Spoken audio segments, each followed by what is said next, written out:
નમસ્કાર મારા વહાલા વિદ્યાર્થી મિત્રો, આજે વાત કરવી છે ધોરણ 11 વિષય હિન્દીના કાવ્ય નંબર 15 બાજ લોક કાવ્યના સ્વાધ્યાયનું સંપૂર્ણ સોલ્યુશન કરીશું।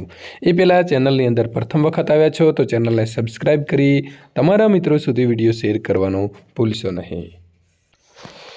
स्वाध्याय प्रश्न नंबर 1, निम्नलिखित दिए गए विकल्प में से सही विकल्प चुनकर प्रश्नों के उत्तर दीजिए।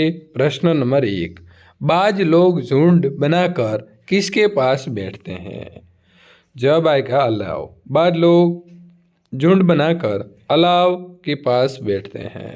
प्रश्न नंबर 2, बाज लोग किसे आशीष देते हैं?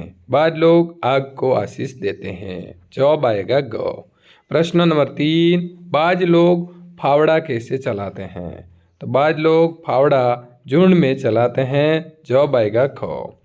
प्रश्न नंबर 4, बाज लोग के उबड़ खाबड़ पैरों तक धरती की गहराइयों से क्या उमड़ आते हैं? बाज लोग के उबड़ खाबड़ पैरों तक धरती की गहराइयों से पानी के सोते उमड़ आते हैं। जवाब आएगा क।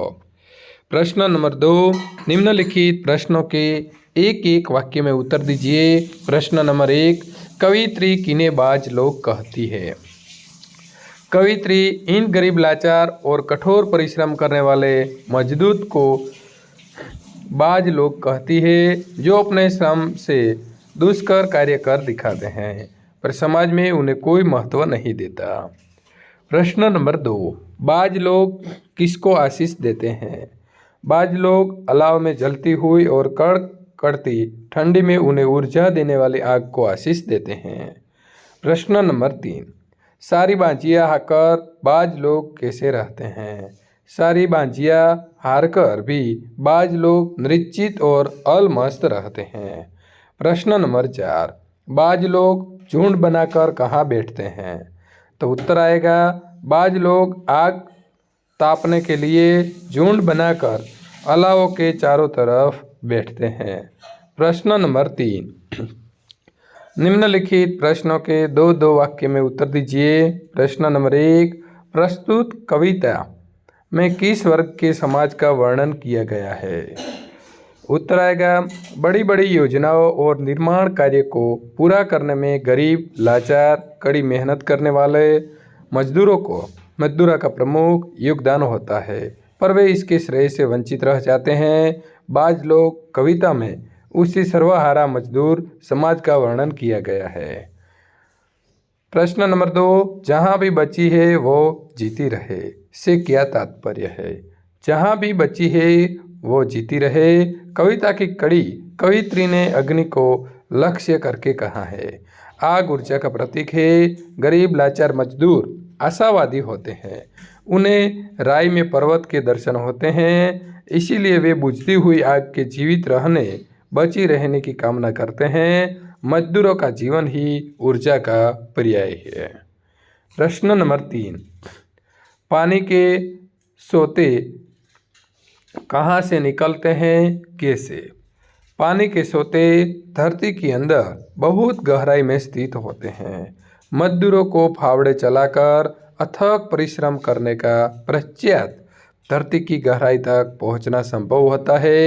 मजदूरों के प्रयास से धरती की गहराई से पानी के सोते निकलते हैं। प्रश्न नंबर 4, निम्नलिखित प्रश्नों के 5-6 वाक्य में उत्तर दीजिए। प्रश्न नंबर 1, बाज लोग कहीं के नहीं होते, ये कहने के पीछे कवित्री का आशय क्या है? गरीब, लाचार और कड़ी मेहनत करने वाले बाज लोगों का अपना कोई नहीं होता। वे महत्वपूर्ण चीज़ों का निर्माण करते हैं पर उनके कार्य की सराहना कोई नहीं करता। उन्हें ऐसा कोई व्यक्ति नहीं मिलता जिसे वे अपना कह सके। लोगों को केवल उनकी मेहनत से वास्ता होता है। काम पूरा होने के बाद लोगों के लिए उनका कोई उपयोग नहीं रह जाता। जिसके लिए उन्होंने खून पसीना एक किया, इनके लिए वे अस्तित्व रहित हो जाते हैं। इसीलिए कवित्री कहती है कि बाज लोग कहीं के नहीं होते।